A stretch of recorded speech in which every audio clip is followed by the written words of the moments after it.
বিশ্ব অর্থনৈতিক ফোরামের কর্মসূচিতে অংশ নেওয়ার পর চীনের দালিয়ান থেকে রাজধানী বেইজিংয়ে গেছেন প্রধানমন্ত্রী তারেক রহমান। তার সফরসঙ্গী হিসেবে রয়েছেন সহধর্মী জুবাইদা রহমান।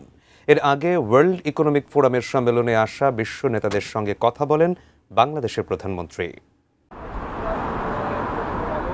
বিশ্ব অর্থনৈতিক ফোরামের কর্মসূচিতে অংশ নেওয়ার পর চীনের স্থানীয় সময় দুপুর 2টার দিকে দালিয়ান থেকে বুলেট ট্রেনে বেইজিং রওনা হন প্রধানমন্ত্রী তারেক রহমান। তার সফরসঙ্গী সহধর্মিণী ডাক্তার জুবাইদা রহমান। কড়া নিরাপত্তার মধ্যে শাংরিলা হোটেল থেকে জিপে করে রেল স্টেশনে পৌঁছান প্রধানমন্ত্রী।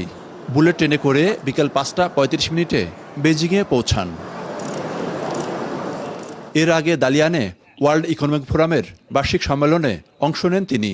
স্থানীয় সময় সকাল 10টায় দালিয়ান ইন্টারন্যাশনাল কনফারেন্স সেন্টারে এই সম্মেলন হয়। এর প্ল্যানারি স্টেশনের প্রতিপাদ্য ছিল ইনোভেটিং অ্যাট স্কেল বা বৃহৎ পরিসরে উদ্ভাবন।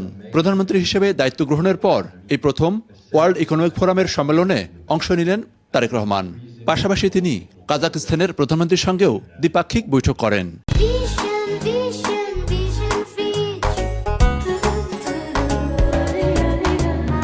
এই সম্মেলনে 90টিরও বেশি দেশের রাজনৈতিক, ব্যবসায়ী, শিক্ষাবিদ এবং গণমাধ্যমের 1700-রও বেশি প্রতিনিধি অংশ নিচ্ছে। বিভিন্ন দেশের বেস্ট প্র্যাকটিস গ্রহণের মাধ্যমে জাতীয় সক্ষমতাকে আরও সমৃদ্ধ ও শক্তিশালী করবে বলে আশা করা হচ্ছে।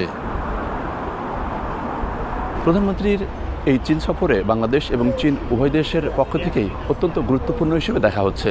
ওয়ার্ল্ড ইকোনমিক ফোরামে প্রধানমন্ত্রী একদিকে যেমন বাংলাদেশে বিনিয়োগের জন্য আহ্বান জানিয়েছেন, অন্যদিকে জলবায়ু পরিবর্তন মোকাবেলায় সবাইকে ঐক্যবদ্ধ হয়ে কাজ করারও আহ্বান জানিয়েছেন। আগামী 2 দিন প্রধানমন্ত্রী চীনের শীর্ষ নেতাদের সঙ্গে বেইজিংয়ে বৈঠক করবেন। আর এই বৈঠকের মাধ্যমে বাংলাদেশ এবং চীনের সম্পর্ক আরও দৃঢ় হবে বলে প্রত্যাশা করা হচ্ছে। মনির ইসলাম, ইন্টু, 18 নিউজ, বেইজিং, চীন।